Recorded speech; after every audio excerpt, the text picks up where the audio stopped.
2 Samuel 13. Now Absalom, David's son, had a beautiful sister, whose name was Tamar. And after a time, Amnon, David's son, loved her. And Amnon was so tormented that he made himself ill because of his sister Tamar, for she was a virgin, and it seemed impossible to Amnon to do anything to her.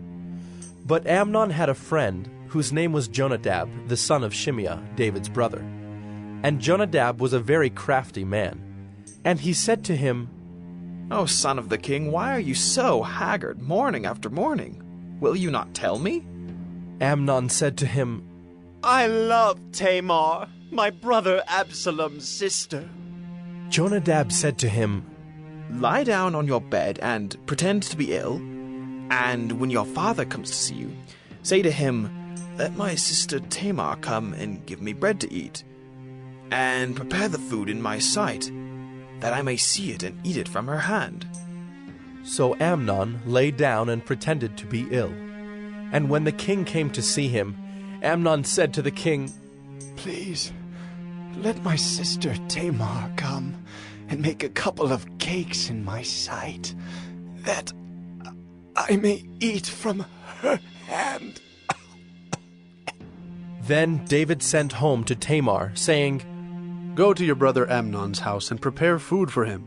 So Tamar went to her brother Amnon's house, where he was lying down. And she took dough and kneaded it, and made cakes in his sight, and baked the cakes. And she took the pan and emptied it out before him, but he refused to eat. And Amnon said, "Send out everyone from me." So everyone went out from him.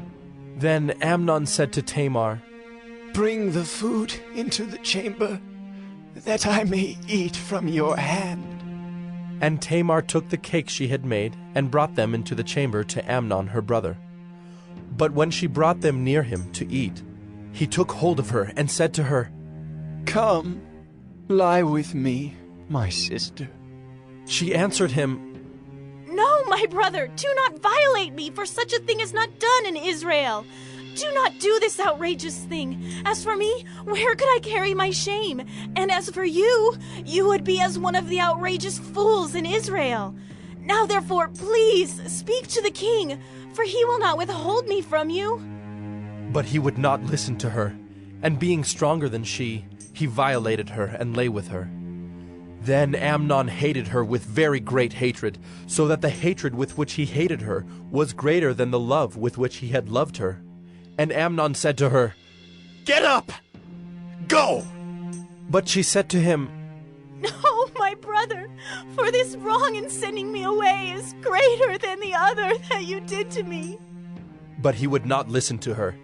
He called the young man who served him and said, "Put this woman out of my presence and bolt the door after her." Now she was wearing a long robe with sleeves, for thus were the virgin daughters of the king dressed. So his servant put her out and bolted the door after her. And Tamar put ashes on her head and tore the long robe that she wore. And she laid her hand on her head and went away, crying aloud as she went. And her brother Absalom said to her, "Has Amnon your brother been with you? Now hold your peace, my sister. He is your brother. Do not take this to heart." So Tamar lived a desolate woman in her brother Absalom's house. When King David heard of all these things, he was very angry. But Absalom spoke to Amnon, neither good nor bad. For Absalom hated Amnon because he had violated his sister Tamar. After 2 full years, Absalom had sheep shearers at Baal Hazor, which is near Ephraim. And Absalom invited all the king's sons. And Absalom came to the king and said, "Behold, your servant has sheep shears. Please let the king and his servants go with your servant." But the king said to Absalom, "No, my son, let us not all go, lest we be burdensome to you." He pressed him, but he would not go, but gave him his blessing. Then Absalom said, "If not, please let my brother Amnon go with us." And the king said to him, "Why should he go with you?" But Absalom pressed him until he let Amnon and all the king's sons go with him.